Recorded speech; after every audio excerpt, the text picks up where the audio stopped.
It seems like you get a death sentence in the Western world if you dare to criticise aspects of the Islamic faith. In Sweden, this man, who admittedly took things to the absolute extreme in a bid to make his feelings known, regularly burnt copies of the Quran.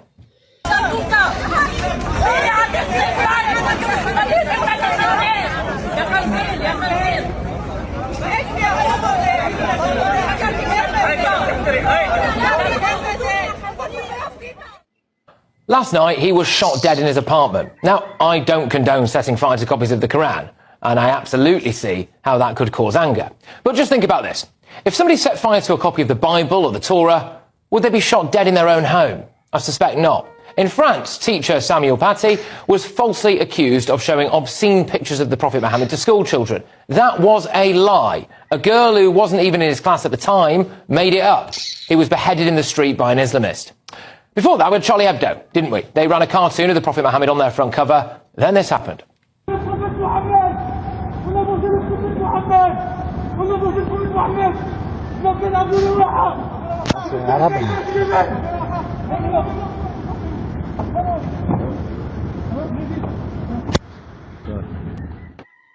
Twelve people were killed because of that front cover. We all know about the Batley Grammar School incident where a teacher remains in police hiding with his family after allegedly showing a picture of the Prophet to some kids, and people gathered outside the school gates calling for his blood. There was a mob outside that school for days.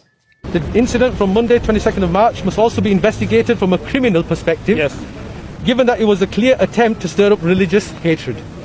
We also use this opportunity to call upon the entire British Muslim community to review the materials being taught in their children's schools.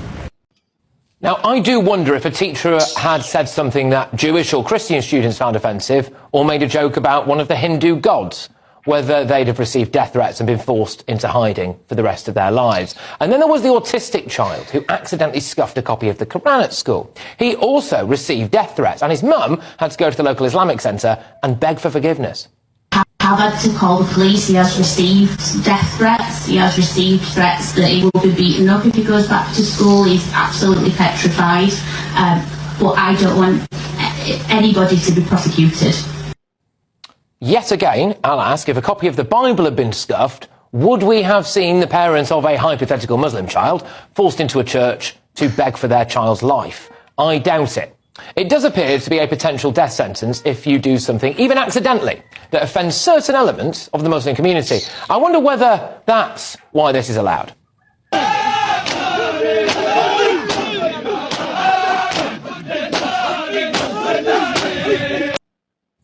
Or even why this is allowed.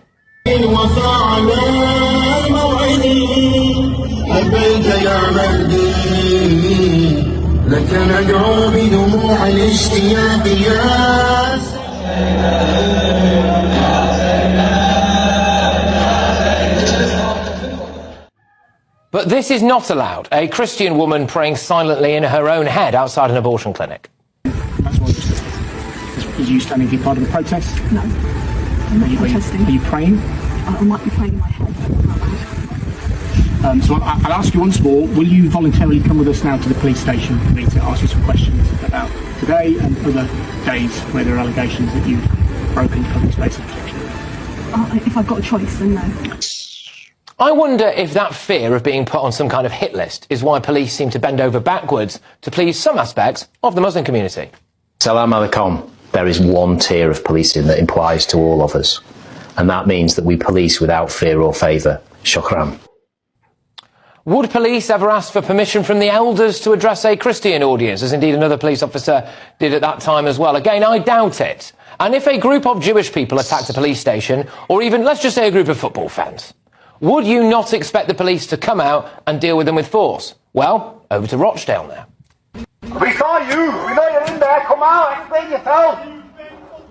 Why has only one officer been suspended? What about the rest of them? I don't think the particular community in that clip got in much trouble. Why not? Look, I don't think anyone should go out and set fire to a copy of the Quran, or needlessly offend Muslims or be Islamophobic. But what I am saying is there appears to be only one religion in Europe where you might be shot, stabbed or beheaded if you cause offence to some of its followers.